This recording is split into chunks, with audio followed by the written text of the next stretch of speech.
Nakapigilin na nga ang bilangan ng resulta matapos ang botohan sa makasaysayang US presidential elections. Ang pambato ng Republican na si former President Donald Trump, prinoklaman ng panalo siya.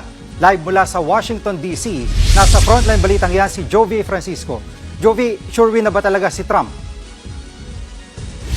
Jiggy, update muna. Tuluyan na ngang hindi sinipot ni US Vice President Kamala Harris ang kanyang mga supporters sa kanilang pagtitipon doon sa Howard University dito sa Washington, D.C. Nagsabi naman ito na siya isisipot na lamang o magpapakita kapag siya'y handa na. Samantala, narito pa ang ilang nangyari ngayong araw na ito.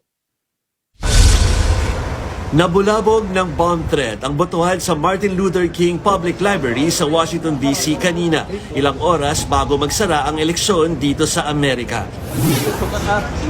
Agad pinalabas ang mga botante at media sa voting venue. Pero pinabalik din lahat kalaunan matapos maklear ng mga pulis na wala naman talagang bomba.